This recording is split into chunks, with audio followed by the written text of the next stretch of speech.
Hey, welcome to I Think, the show where I tell you what I think.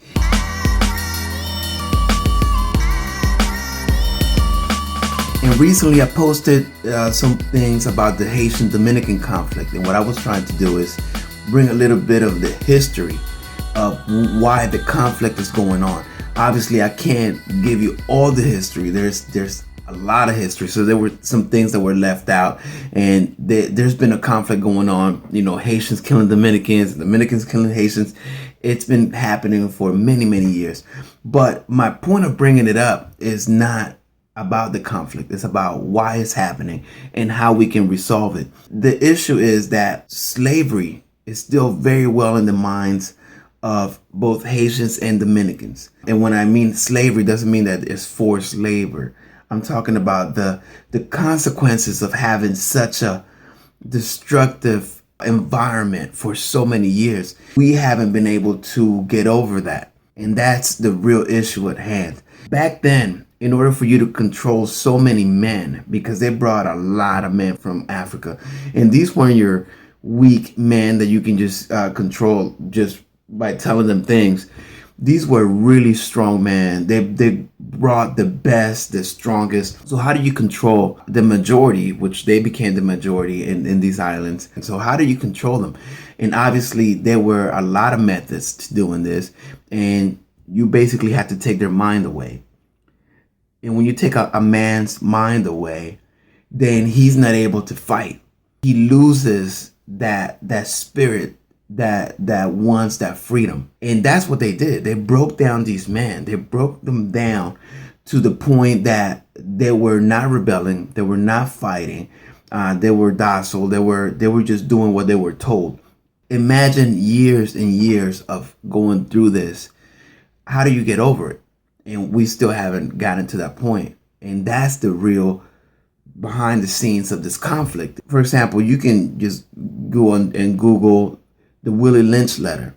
Willie Lynch talked about how you needed to break down the strongest males in front of other males and in front of the kids. Because if you break down the man in front of the kids grow up to be fearful of that being their fate.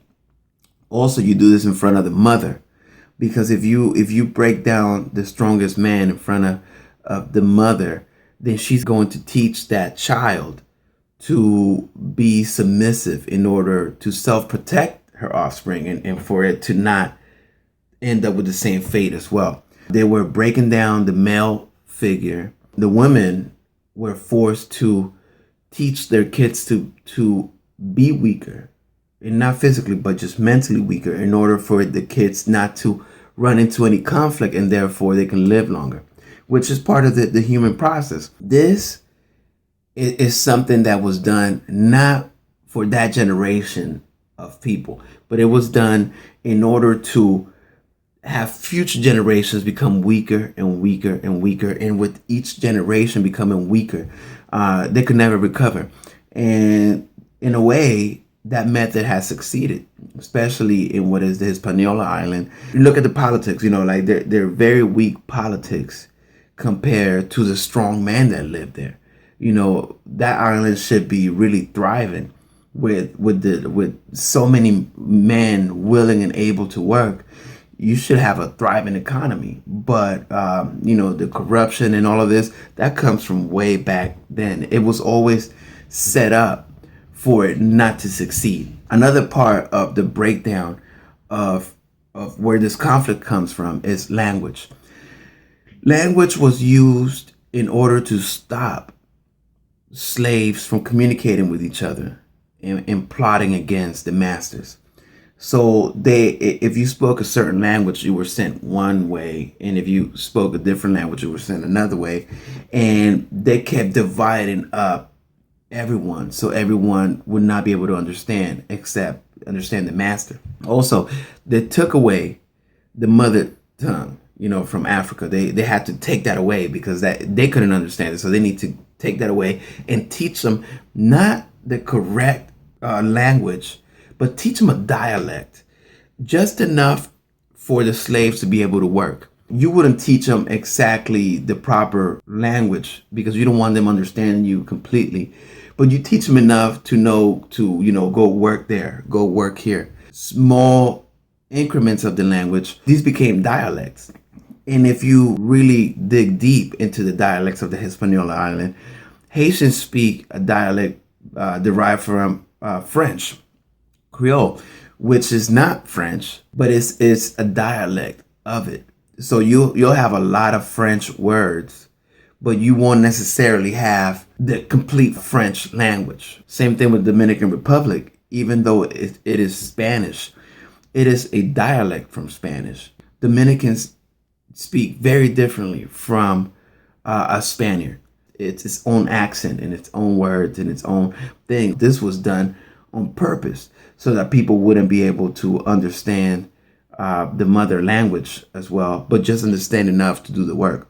And there's a lot of other methods that were used in order to keep people fighting amongst each other, breaking down the male and the mother figures, and having kids come up without any strength in their minds, because you needed to take their minds. And this needed to happen generation after generation, because after you broke people down enough, they will in turn start breaking down their own people. So now the master didn't have to do the work, because the slaves themselves will break themselves down. It was meant to happen. This conflict was constructed, and this conflict will continue to happen until we come to the understanding that all these divisive forces like language and the way that they set up people to be against each other, that's what really keeps this conflict alive and keeps feeding the fire. All these islands have their own subculture. The Caribbean is set up in this form in order to keep the slaves in control. You needed to divide and conquer. And to this day, we're still fighting. The Dominicans are fighting Haitians, the Haitians are fighting Dominicans. That's something that the adults that have been broken down continue to carry on, because kids, when they're born, they're not born broken down. Dominican children, when they're babies, they don't know to hate Haitians. They don't know this. And Haitians, vice versa, they don't know to hate Dominicans. But when these kids are coming up, the parents teach them to look down on Haitians as if they're not equals. Or Haitians, they teach their kids to distrust Dominicans. Whatever it is, it's a learned behavior. It's not natural. Until we realize, as descendants of slaves, that we were duped into breaking ourselves down and into dividing ourselves and into teaching our children to hate the neighbor. Until we realize that we are part of the conflict, we're not going to be able to resolve it. And hopefully future generations can leave the conflict little by little and start building themselves up and start working towards a community that can actually prosper, instead of tearing each other down over crumbs. Even if Haitians won or Dominicans won, whatever it is that there is to win, you're fighting over pretty much nothing. Parents need to start not putting things into children's heads and teaching them to hate the neighbor. And I think it's going to take many generations to heal the conflict. And until that happens, the conflict will continue, and people are going to blame each side, because that's what it's about. Diverting the attention from the real issue into the things that really don't matter. This isn't meant to offend anybody. This is meant for us to maybe start a conversation about how to solve it. We know there's a problem, and we know it's been a problem. So how do we solve it? How do we solve it? That's the real question.